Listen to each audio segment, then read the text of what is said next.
Good evening. My name's Ruth Dewa-Ayu, and I'm the Assistant Director of Public Programs at the 9/11 Memorial and Museum. It's my pleasure to welcome you to tonight's program.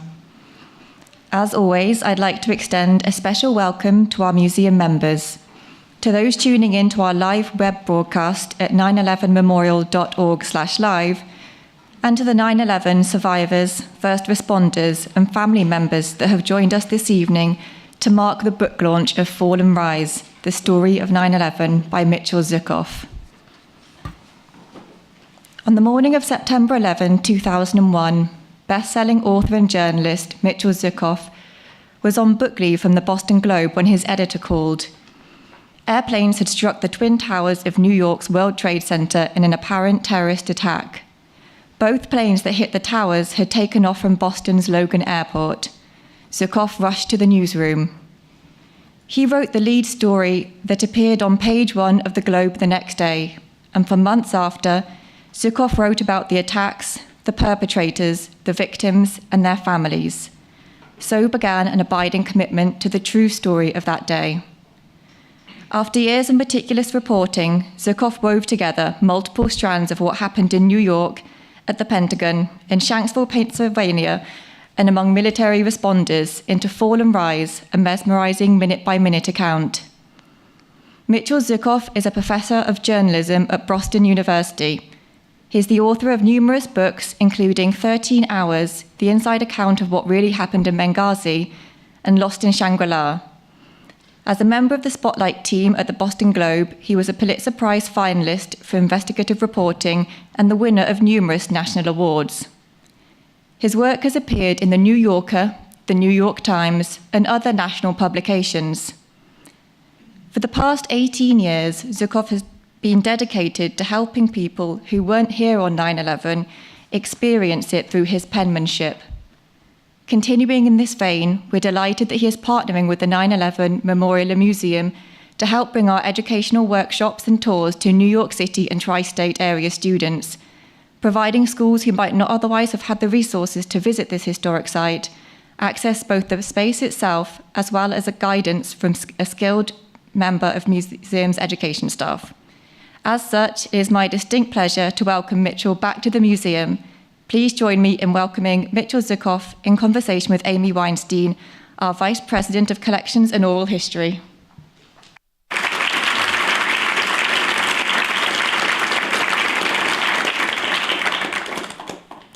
Well, thank you very much for joining us here this evening, Mitch. You've received some very high praise for Fall and Rise from your fellow journalists, and I hope you'll let me add my voice to those critics and say thank you for giving me the opportunity to read an advance copy of the book.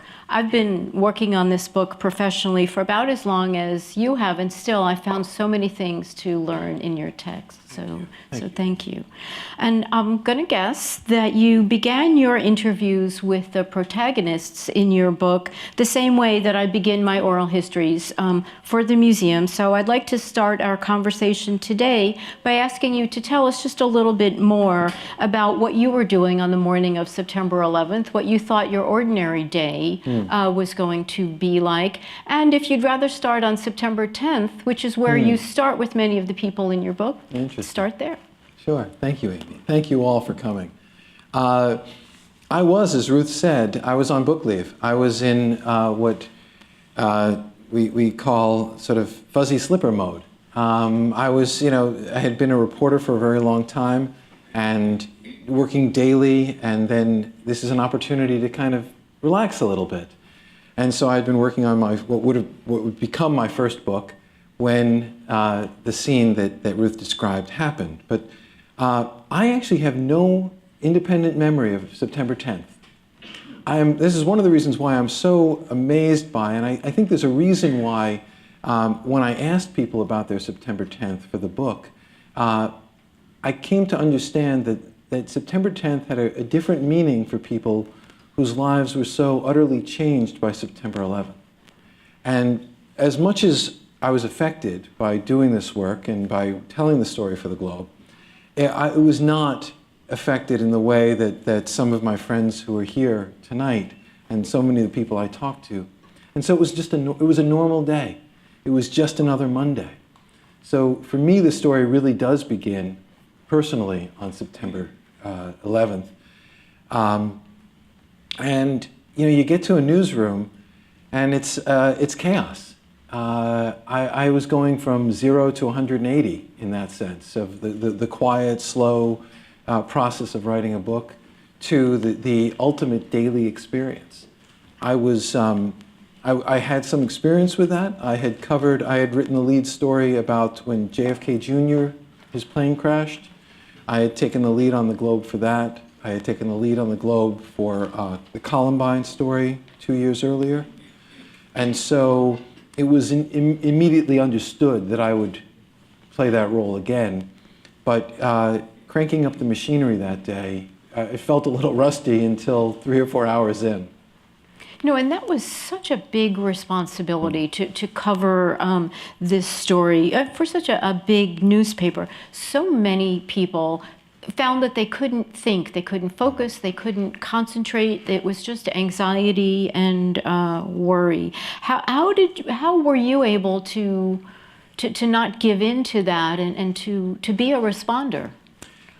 Well, I appreciate you saying that. I've never actually thought of myself as a responder, and I'm not sure I do in that sense compared to the people who rushed into the flames.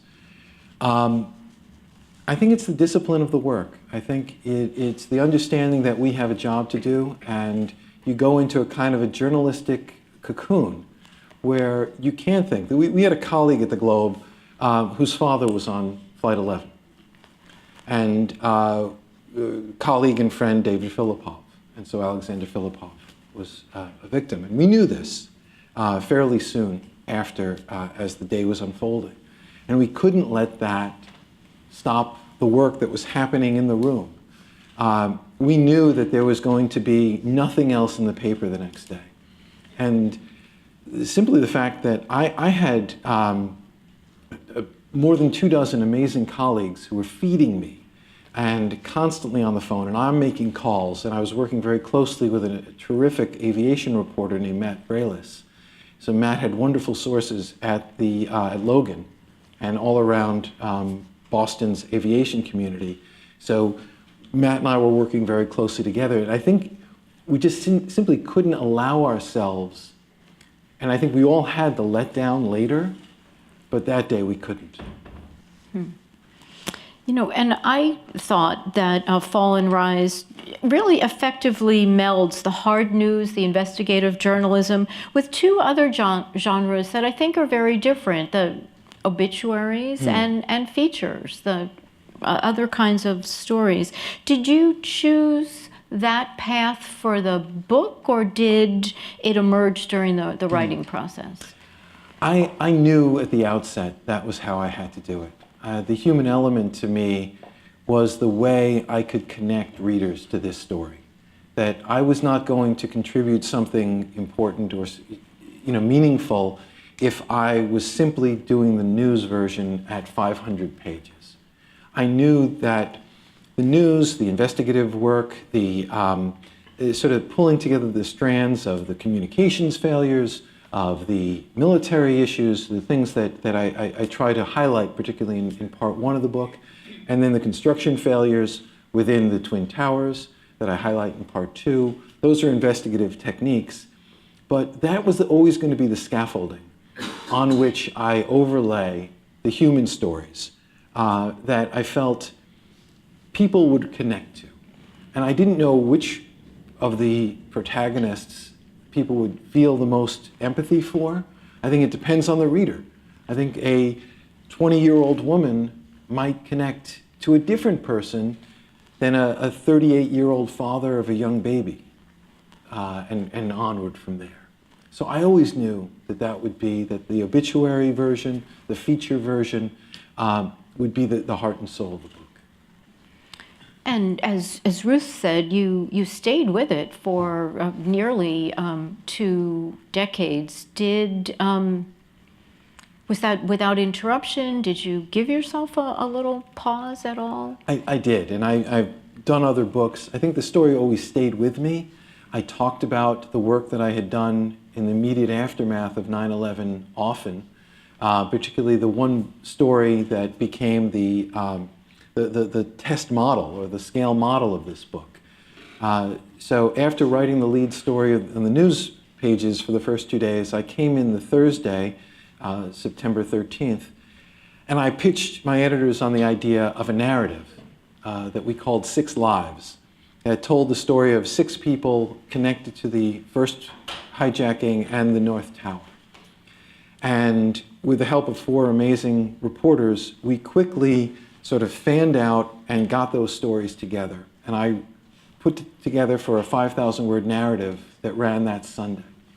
And that story, to me, was, as much as I was very proud to have written the lead story on September 11th, 6 Lives, in some ways, was to me the highlight of my newspaper career. That telling that story under that pressure was our first opportunity to let the heart and soul of the event breathe on page 1 of the Sunday Boston Globe. And so that's the one that stayed with me most, and that's the one that I'm happy he's here. I was talking about 5 years ago or so when at a conference when my agent, Richard Abate, who came to the conference, heard me talking about it, and it was so clear to him, you're not done with that story. That is living inside you. And that was the sort of the new genesis moment of Fall and Rise. And, you know, I think in New York, it feels it's a New York story, it's a DC story, but and Pennsylvania for sure, but it's also a Boston and California story. What was it like to be in Boston at the newspaper for Boston while you were learning the details of Boston's place? It was so present because I live in the city of Newton, just west of Boston. And you find out very quickly that you're 1 degree removed from so many of your community members who lost someone that day. And I teach at Boston University, where 28 people received degrees who died that day. And you know, our offices at the Boston Globe are on Morrissey Boulevard, about a mile from Logan Airport. And so, you know, it was very common for us to sort of stand we had a roof deck parking lot, and we would watch planes taking off all day, if you weren't hard on deadline. So it was so present for us. And we realized that, especially on the first 2 planes, we had so many community members that we did a smaller version. You know, the Times Portraits of Grief, it was brilliantly done. And if you haven't seen it, these wonderful little vignettes about people that were not quite an obituary, but just a little beautiful remembrance. We did versions of that, and because we had fewer than the number of New Yorkers and New Jersey and Connecticut people, we had just pages upon pages of those. And so that was very present for us. And I kind of want to go back to the investigative journalism side of this. It felt to me that the writing you did on the civil and military aviation chapters of the story it was so compelling, but so extremely disturbing. I don't know what a word to use other than disturbing. And you did devote quite a few pages to presenting those facts, the people, the weight of their responsibility, and the communication missteps. Can you talk about that a little bit more? Sure, Amy, yes. I realized, I think fairly early on, that that was going to be a central theme, particularly of the part 1 at the outset. The aviation failures, the communication failures, you start, as soon as you delve into this and you start, and I wasn't initially wearing my investigative journalism hat when I was thinking about this story. I was thinking about the human element, but that kept slapping me in the face, and I couldn't not tell those stories. You know, when you come across the fact that the FAA had a no-fly list of 12 names on it, and the State Department had a list of 60,000 names on its terrorism tip-off list, And it didn't share them with the FAA. And the FAA's chief, I was reading congressional testimony, and the FAA's chief aviation security expert was unaware that the State Department list even existed. As soon as an investigative reporter, you hear that kind of thing, you say, okay, there's more to it than simply telling the experiences of people. The communications failures, the coordination failures have to have their own place in the book. And the trick, if you will, is going to be how do I weave them in without making it into a white paper? And so that became kind of a writing, reporting trick that frankly, it taxed everything. Everything that I did in this book has its roots in 35 years of journalism. So Spotlight Team is in this book. My feature writing is in this book. My previous books, how to figure out how to make that work is all in there. And you did not lose in any way the essential humanity of the people doing those important jobs in those places that day, and I think that's a gift. I want to say one thing about that, because I was thinking very consciously about that, because I understood and I knew in my heart and in my mind, in front of mind, that the people who made these mistakes, they didn't mean to. This was not their... This goes back to my previous book was this book about Benghazi, 13 Hours. And I knew that there were failures on that day, and I reported them, and some became controversial. But I also knew that the real responsibility for the attack did not lie with the CIA base chief, or the failure to communicate from the State Department why we have they made mistakes. And those are lessons that we can learn, but the real responsibility lies with the people who did this. And so for me, even as I focused on the FAA communications failures or the military response issues, I felt I needed to point out the humanity of a Peter Zalewski, who was directing Flight 11 and Flight 175 out of Boston. I needed to focus on the humanity of a guy I came to know pretty well, Major Kevin Nisipany, who was directing the air military response. These were good people who were put in a terrible situation. And so by bringing out their personal stories, I felt I could honor that. And I don't know if I think you did speak to some of the pilots who were scrambled. Yes. The one or two that I've spoken with, they feel a deep sense of responsibility themselves, that somehow they were at fault, that they didn't do everything, and that's exactly right, and they live with it, and many of those same pilots did go on to serve in Iraq, and did go on to serve, in the military theater that followed these events, and a lot of them did so quite bravely. I think they did all they could, but they simply weren't given the opportunity. And almost for them, I'm happy. I don't know, happy is not the right word, that they weren't faced with that choice of if you're tailing a hijacked civilian plane that you believe, that is really, and I talk about it as in the book as the old the moral quandary of the train problem of, do you derail the train knowing you're going to kill one, or do you that's just a terrible place to be. It's a choiceless choice. I think.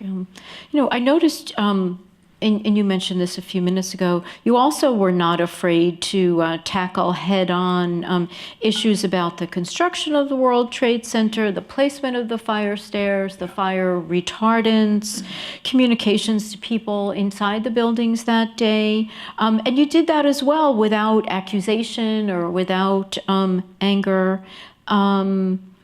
I guess maybe you've answered it, but answer it again. How did you do that? Yeah, that's that took me a while. I'm not a structural engineer. I'm not. I've read some plans, but so it took a lot of work to figure that out. And I understood. I came to understand how the building code and the switch in the building code was sort of happening, unfolding as the buildings were going up. And the Port Authority of New York and New Jersey sort of took advantage of that to maybe put in one fewer stairway or several fewer stairways and not have a fire stairway.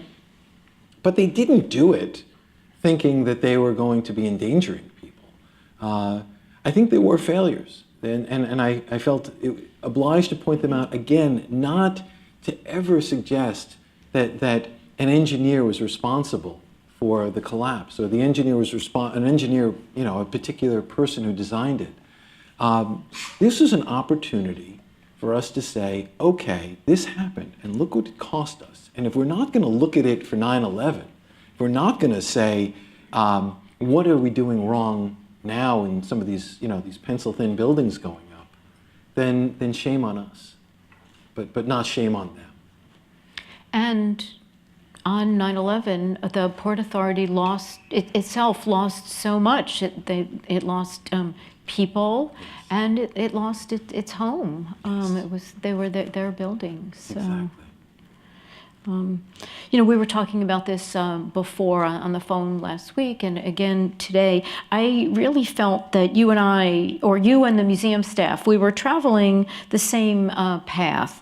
As we collected objects, as we were planning the exhibitions, recording oral histories, we had to decide whose stories we could tell and whose stories we maybe couldn't tell. How did you make those hard decisions?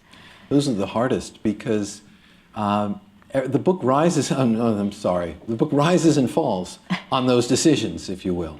If I make the wrong ones, people don't come along for the ride. If you do it wrong, people are not compelled to keep reading because they're not connected to the individuals you're writing about. So it started with just a giant net of capturing hundreds of these stories, and then plotting them in and finding. Tracy Kidder, the wonderful author, has a great line. He says, "You go where the light is," and I've always adopted that, and I've always quoted Tracy about that. And sometimes it's the light of the story, just the way it connects to you, and sometimes it's, will this person be accessible to me? Will this person consent to talk to me and trust me enough to do this? Because I can't really do what I do if I'm doing it at a remove or based on other people's work. So those choices drove the work for probably almost 3 years. And maybe this is a good opportunity to say that some of those people that you interviewed are here with us tonight. I saw Chief Jonas, Brian Clark. Would you like to do the honors of introducing them and the others? I would love to. It's such a privilege to be able to share with you some of the people who I was able to write about. And I'm so honored that they joined us tonight for the launch of this book. And just in alphabetical order, I want to mention them. My friend Brian Clark is here. I know he's in the back somewhere. There he is. Brian was in the South Tower. And I want to be really clear, so I'll be repeating this word a lot. They won't say it, so I will say it. These are 5 heroic individuals. And Brian, he saved Stan Pramnath, and Stanley, in turn, Brian says, saved him. And I won't tell the whole story, but I hope you'll read it, and you'll get to know what a remarkable man that Brian Clark is. So thank you for being here. They're all special, but Elaine Duke, right here, up front. We'll save the applause and we'll applaud them at the end. Elaine was on the 88th floor of the North Tower, and her heroic journey down the B stairwell in the North Tower on her own 2 feet, after suffering terrible injuries, is to me just one of the great inspirations I've ever been privileged to hear. And I have to mention one other thing about Elaine. This is Elaine's first return visit to the World Trade Center since September 2001. Welcome. Deputy FDNY Deputy Chief Jay Jonas was also in the B stairwell. Some of you may have heard the story of Jay and his men, the extraordinary members of Ladder 6, and their remarkable behavior when they stopped to rescue Josephine Harris under Jay's direction and his leadership. And Jay is the first one to sort of very quickly make sure that we point not to Jay, but to his whole team and to the men with him. And that's very characteristic of Jay's heroism. And we introduced Jay and Elaine earlier, and we're pretty sure they passed each other when Jay was on his way up and Elaine was on her way down that day in the B stairwell. So it's an honor to have Jay here. Cecilia Lillo. Hi, Cecilia.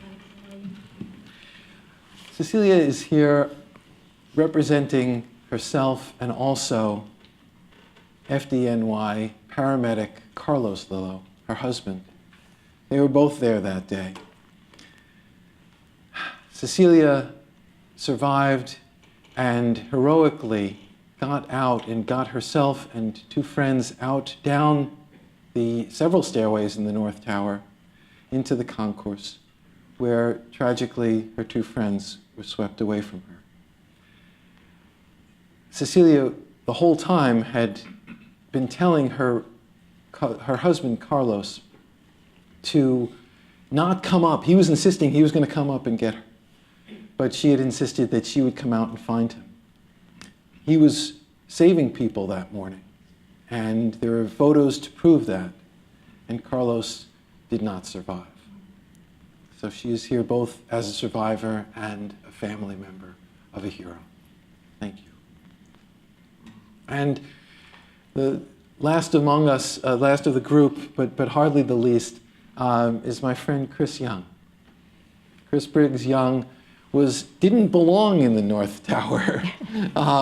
He was making a delivery that day, and he was on his way down in the elevator when the elevator stopped.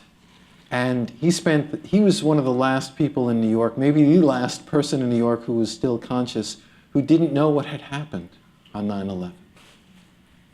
He spent 90 minutes roughly alone inside an elevator in the North Tower, keeping himself calm, keeping himself collected, keeping his thoughts together. I think many of us would not have handled it nearly as bravely as Chris did. I'm not sure I would have. And he got out just moments before. He wouldn't give up. And that perseverance saved his life, because near the end of the North Tower's life, he kept pushing and pushed open the elevator doors just minutes before the tower came down and got out, and literally was almost swept away by the collapse. So would you please join me in thanking them for sharing their story?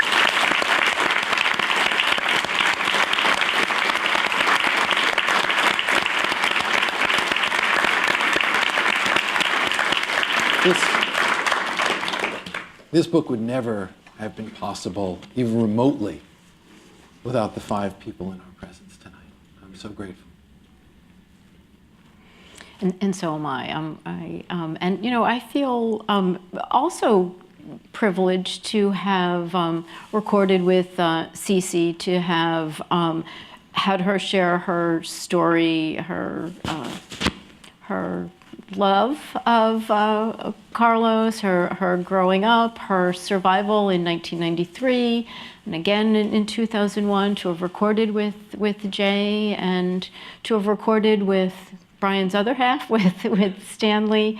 But I think the process is a little different. I'm wondering if you could talk about how I will confess, they will tell you if I don't, I sometimes tell them I'm not a journalist. I sometimes Don't worry. I sometimes tell them it's the only example I have to help them relax, to have them feel comfortable that it is not my goal to exploit them. And I don't know, they'll tell you if it was effective or not. But how did you get them how did you gain their trust, get them to open up, and how much time? As much as they would give me. In each case, I think, with the exception of Elaine, I think I sent an email to everyone explaining who I was and what I was trying to do, and linking that 6 Lives story to it as a way to show them, I think, in my thinking, I can't speak for them, but that I've been here since the beginning. I've wrote about this. This is what I try to do. I try to humanize these stories. I try to do it respectfully and truthfully and completely. I try to make clear in that first email, I'm not here to rush them. This is a project when they're ready. And I'm very fortunate that all of them did. With Elaine, I don't think she'll mind me saying it took a little longer. I sent Elaine letters. It was a one-way pen pal for a while. And I would call her every now and again, every few months. And she never told me to stop calling. She would always say, I got your letters. I got your letter. I'm thinking about it. And I was so grateful for that. And then one day, many months after we first corresponded, or I corresponded, it was a summer night. My wife Suzanne and I were out on our patio, and I got a call, and it was Elaine.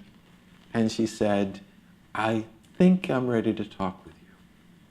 And it was just a matter of the time. It was just, I think her sisters who are here had encouraged her to share her story, because it should be remembered, and she should be remembered. And so I don't know why they trusted me. I'll let them tell you, but I hope they feel it was well placed. I'm sure that they do. And you also made sure to talk about what was happening inside the Pentagon and in Shanksville.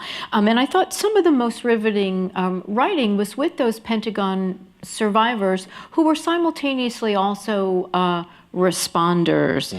You really captured their grit, their determination to live and to help others. That's a very different kind of community, that military community, and I think their story is less well known. Was your process any different, or how did you penetrate that community? That was different, and I needed to establish bona fides, essentially, with them. And one or two people had to give me their stamp of approval before I felt it was very much a daisy chain of, well, I spoke to Marilyn Wills, Lieutenant Colonel Marilyn Wills. And once it was evident to other people that I had spoken with Marilyn, you get this kind of nod of, well, if he made it through this former MP, this tough lieutenant colonel, and Marilyn had him at his house, her house.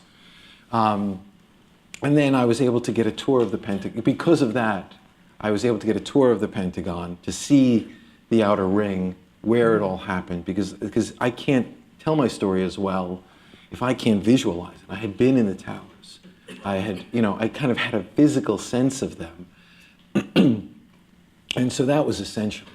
But that was a slower process, because the military is more of a closed community. I am not ex-military.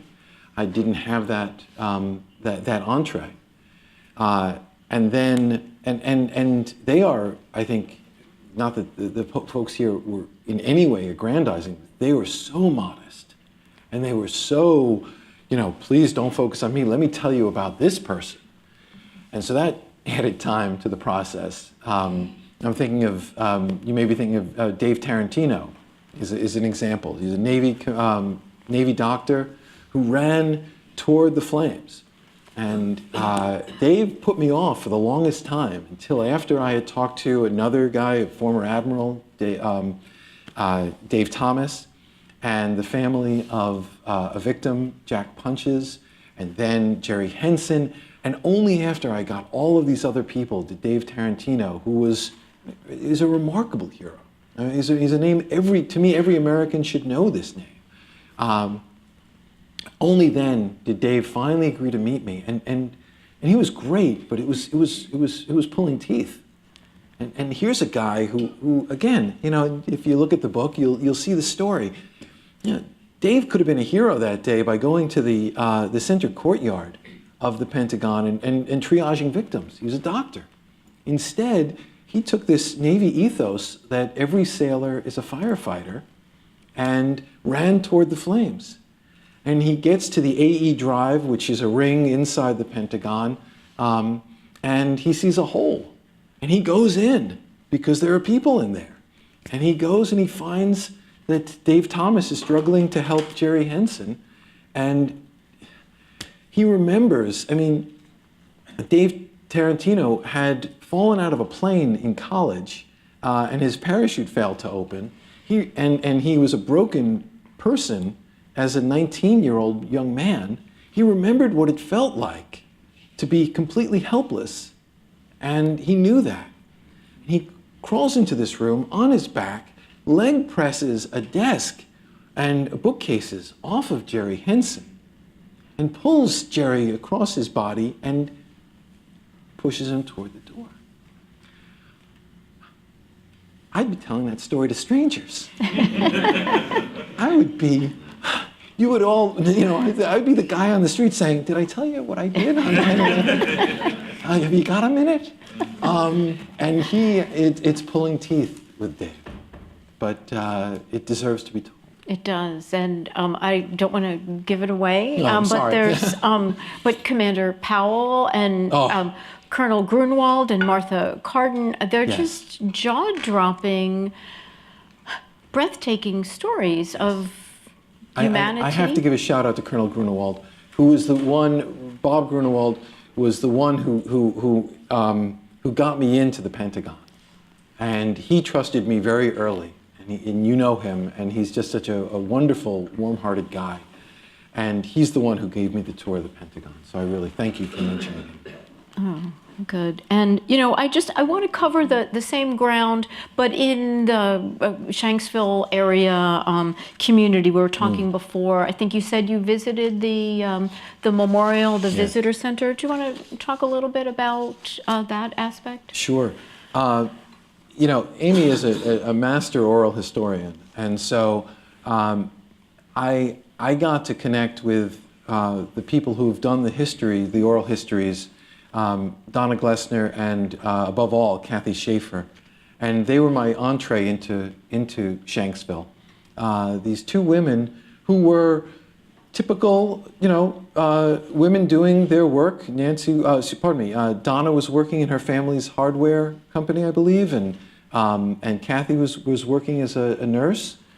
And the plane lands there, and they take on completely different lives. And Kaitlin Schiffer has done going on 800 oral histories surrounding Flight 93. And she agreed to trust me, and those two became my guides to Shanksville. And they introduced me to everyone I needed to meet, and they showed me around. And because I had their stamp of approval, I think people were willing to say, okay, he's a journalist, he's some big city journalist from Boston, I had everything against me. But Kathy seems to like him, so we'll let him stick around. And that's, as you know, that is it's such a small community, and it's such a tight-knit community, and the people of that town have such a feeling of responsibility to the story that if I had come in there, or if anyone had come in there in any kind of transactional way of taking the story, you would have been drummed out, you would have been ridden out on a rail. It was understood that this was going to take time, this was going to take multiple visits, this was going to take dinners, and I was thrilled. I was happy they allowed that. Because they feel like this was visited upon their community, and they have to preserve it in the memory of the 40 heroes of Flight 93. And they have grown very close to the families, and the people of the town are very, very protective of the families of Flight 93. And so there's a real connection there. And so when you go to Shanksville, and I urge you to, because I think the Flight 93 Memorial is really a remarkable, beautiful, sacred space, and a different telling than the incredible story you tell here, but its own sort of valuable addition to the story, to the narrative. And they introduced me, and one guy who I never got to talk to as much as I wish I could have was Wally Miller, the coroner, who played an enormously valuable role, but I had to include him in the book, so I cobbled things together with Wally. But ultimately, it was Terry Schiffer, the volunteer fire chief, who became the center of the telling of the Shanksville story for me. And also, one of my favorite people in that area is Linda Shepley, and I don't know if you know Linda. I'm not sure. Does she have the stuff on her lawn, the memorial on her lawn? No, I know who you're thinking of. Somebody else, yeah. Linda lives up outside Shanksville in Stoystown, and she is the woman who was hanging her laundry that day when Flight 93 came overhead, low and banking, and she was one of probably 2 or 3 final witnesses. She had the longest view of its final descent. And so Linda and her husband invited me to come to their house and stand in their backyard and see where she was hanging the laundry that day. And that's how that chapter opens. Because, again, you, as a writer, as somebody who does this, sometimes you're looking for that unusual way in that allows the reader to sort of, that's the proxy for the reader. That all of us did not experience what our 5 guests did of that levels of drama, but just the idea that on a normal sunny day, you went outside to hang laundry, they were planning on trading in their car at the Chevy dealer, so he was off work for the day, watching the Today Show, and they knew what was happening in New York. But from Shanksville or Stoystown to New York, it feels like a million miles away. It's a 5-hour drive, but it's another world. So they weren't going to go about their business any differently until this visited upon them. I think I could talk to you for another hour or so about Kathy Schiffer, about Donna Glessner, about Terry Schiffer. I have to hand it to you for getting them to open up.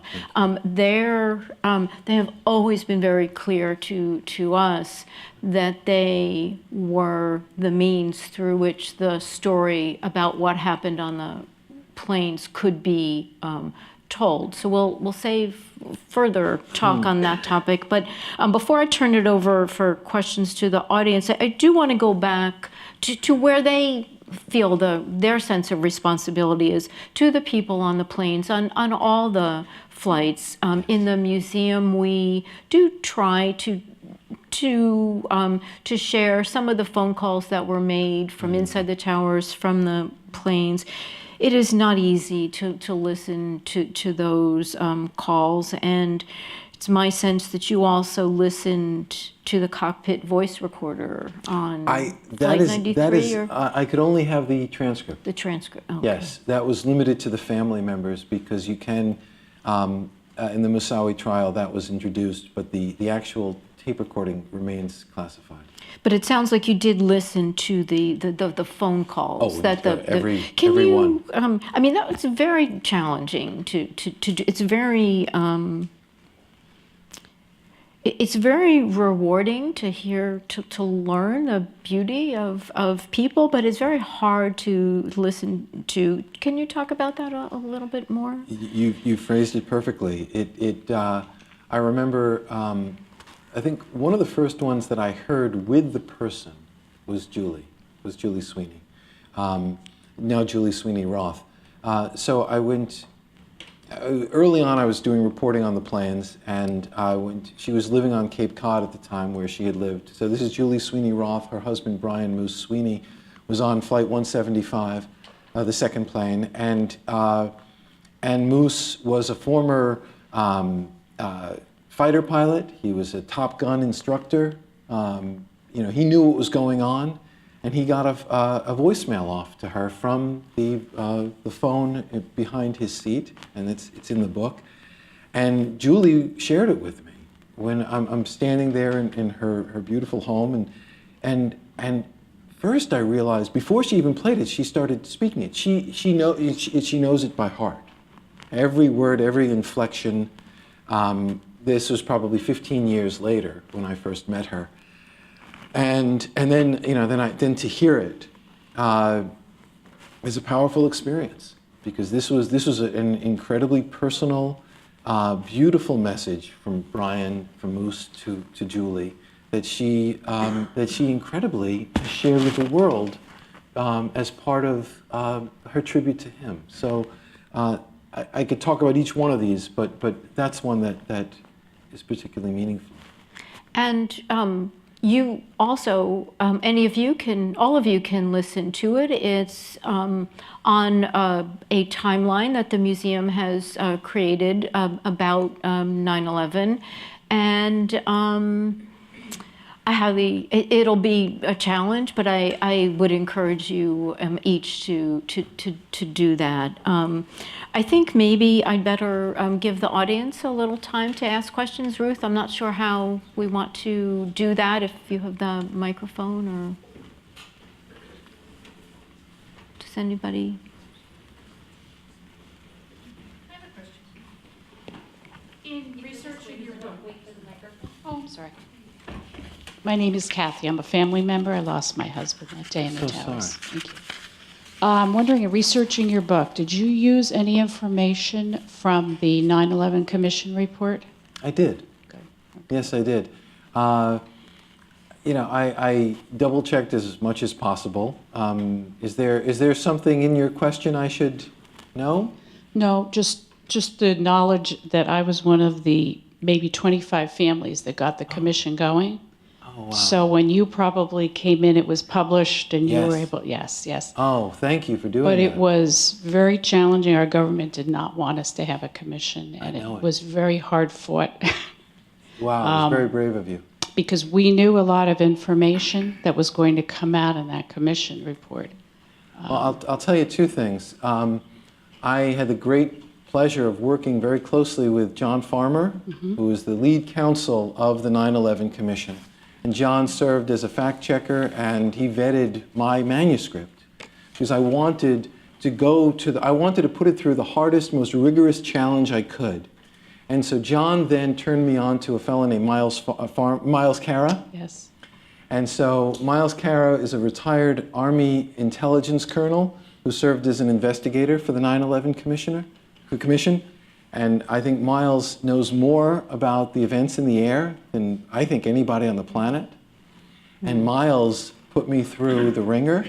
We went on a line-by-line review of the manuscript, and it was. I'm so grateful to both of them. And so yes, so the work of the commission absolutely breathes inside my book. That's great. And one last tidbit. One of the ways we got this through was we researched Pearl Harbor Commission. Wow. Our government did not want that to be made either, but it did come out, and it took many years for that to come out. And the major part of that was that the Navy and the Army would not talk to each other. So the intel was somewhat there also for that incident. That's tragic. Wow. Thank you. Not to learn. Thank you so much.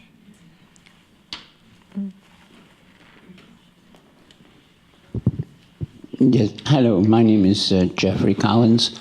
I know 8 people who died that day, and probably because we're Irish. But when they opened the memorial, I came down, and although there were machines where I could have located the names, I couldn't really deal with that kind of mechanical machine. So I took to walking around the 2 squares. So I looked at every name, and I eventually found the 8 names I was looking for. But in addition to that, I kept getting a terrible kick in the stomach. I kept coming across women's names that said they were pregnant. And I don't remember that being pointed out shortly afterwards, but I often think that there were fathers of those children, there were potential grandparents and even potential great-grandparents who lost these unborn children. Is there a subgroup that gets support, or is it ever acknowledged that people who were really in the background lost out a lot that day by losing out their own future prodigy? That's a great question. I'm not aware of any specific help for people who lost potential grandchildren or potential children, or fathers who lost potential children. I do write in the book about several women who were pregnant. I tell the story of a flight attendant who was sort of hoping to spring that news on her parents that day. And I mention, I think I count the full number of women who were known to be pregnant who died. Yes. But I'm not sure, I hope they do find support. Thank you. Thank you.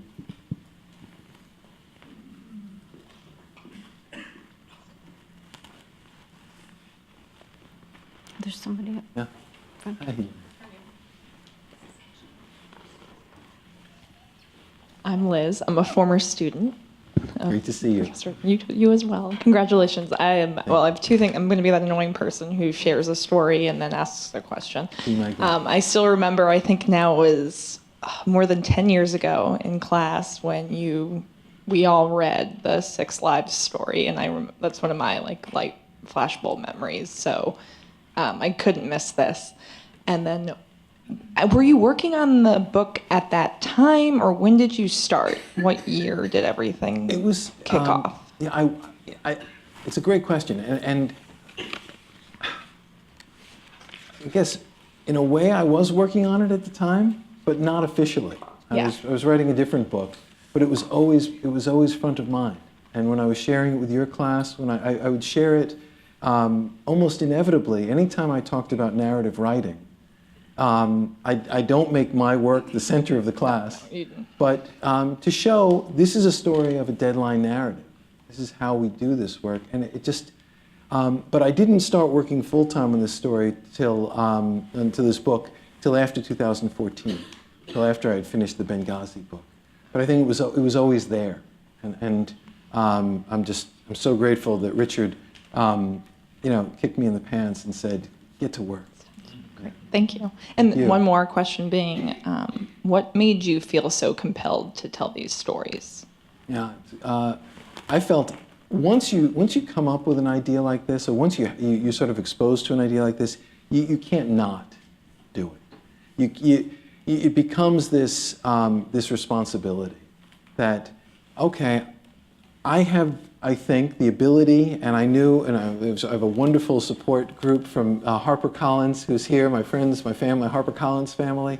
I've got a fabulous publisher who would support me doing this, who would give me the kind of years-long support and help to make this happen. And so I had the ability, I had the support, and then when you realize that we're at this sort of, I think, this key moment in time. It's really a break point where we have an entire generation with no memories of 9/11, and we have this entire generation of people with memories that are starting to fade. And before they're gone, we got to put those two together, and then there'll be another generation coming up in a minute. And so you realize that if I don't do this, maybe somebody else will, but maybe not. It's funny, Amy and I were talking earlier. Not every publisher was ready. There was a huge rush of 9/11 books in the immediate aftermath. And then publishers said, we're good. It's enough. Yeah. But that didn't feel right to me because there wasn't one book that tried to capture the entire narrative. And so when I had that idea and I had these opportunities, and then you realize, and it's already happening, people are going to pass. Two enormously important sources for me. Jerry Henson, whose story I mentioned to you, who was trapped in the Pentagon. Jerry died last April.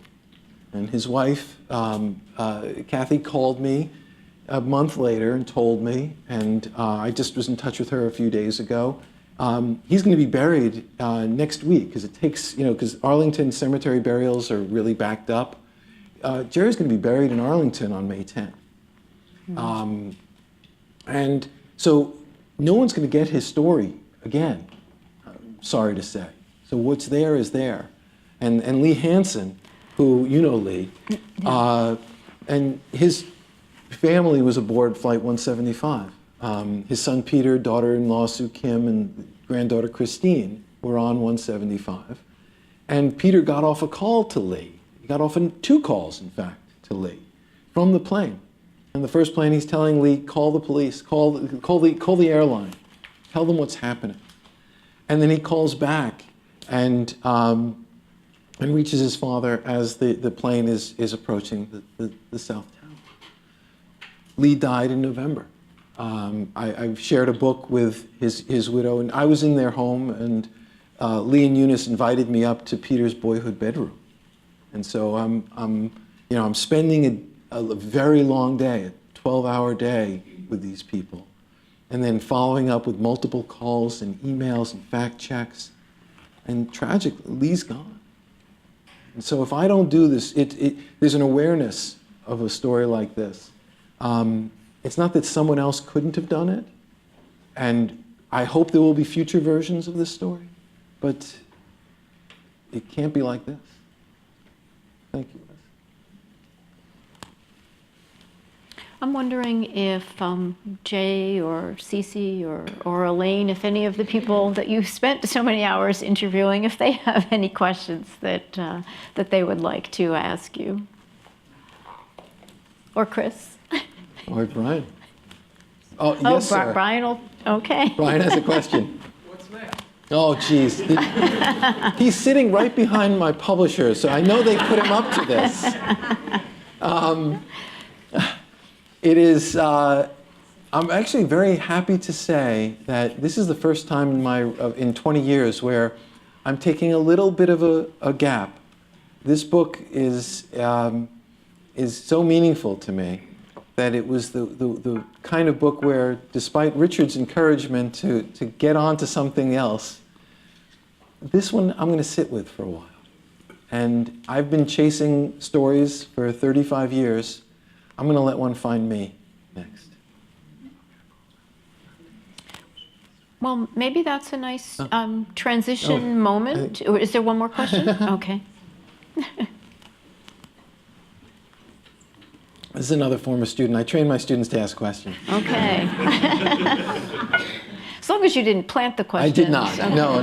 Never seen this woman before in my life.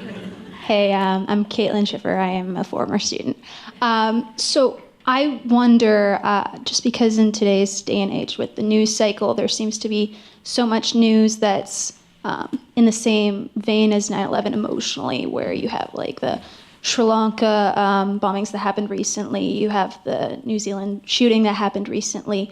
So I wonder, how do you think we can maintain the emotional resonance of events like this and that are similar in, emotional impact to society across, future generations? That's a great question. I wish I had the answer. It troubles me. I mean, how many, somebody correct me if I'm wrong, the numbers from Las Vegas, 58 and 500, like 58 dead, 500 injured by gunshot, and we're not even talking about Las Vegas. I mean, so I'm not sure what the answer is. I'm troubled by it, that are we becoming inured to these kinds of tragedies? Will it take, Lord forbid, will it take a number like 3,000? Or will it take the kind of live pictures that we had on 9/11 to wake us from the torpor? I hope not. And maybe that answer really comes back to where you and I met, where as journalists or as training journalists, to be thinking about that question. How do we make sure that we're not just sort of, feeding into the news cycle and it's just more coal and then, it burns up quickly and then we feed it in again and it just keeps an engine running, but nobody comes away any smarter or any different.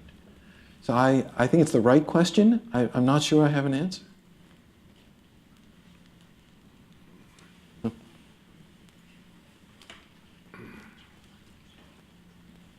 I think the mic is coming from outside.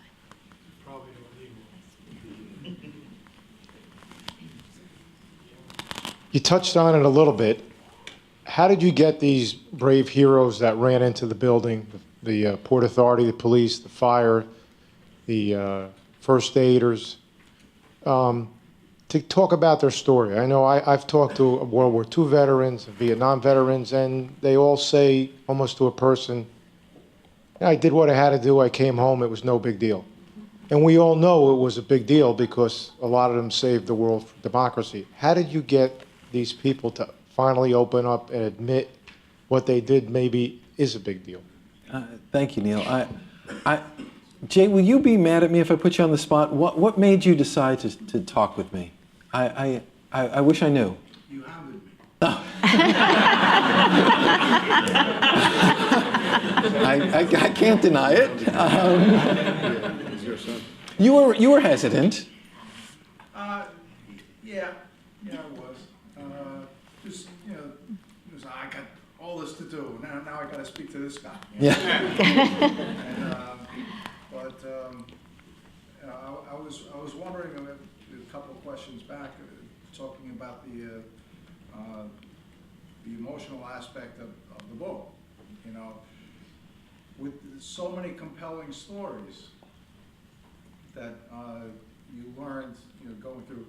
I know when I write, stories about fires that have happened in the past, I kind of immerse myself in it. I become part of that story, Yes. While I'm writing it. Did you find yourself doing the same thing? That's a great question. I did, absolutely. Jay writes a training manual that I love reading. He's included me on his list, and I get these incredible stories of how fires were fought, and details, and I love when it pops up from Captain Jay in my email. And he does that, and he makes you feel what it was like to be in that fire, in a tenement building, or in a housing complex, or in a bodega. And he does a marvelous job of it. You definitely, more and more journalists are talking now about this idea of secondary trauma, about taking in these stories and living with them. I have always hesitated to talk about it because I know that I didn't experience anything like what you did, what Elaine, what Chris, what Brian, what Cecilia, of course, did. And so I'm very careful about not coming close to equating it. But certainly, I think, in a way, I almost feel like my wife would answer the question better, because more nights than I care to describe, I would be on the phone with somebody late at night, and we'd both be weeping in going over a fact check or telling a story. And so, yeah, it's in you. But I manage it, I guess. I would imagine the way you do, only mine is smaller. Yeah. Well, just for everybody to know that the day that we scheduled this, I made sure my calendar was clear, and we had a terrific day together. Thank you. I felt that. It was, and we corresponded since, so it's been very rewarding for me. Yeah, it means the world to me, Jay. Thank you.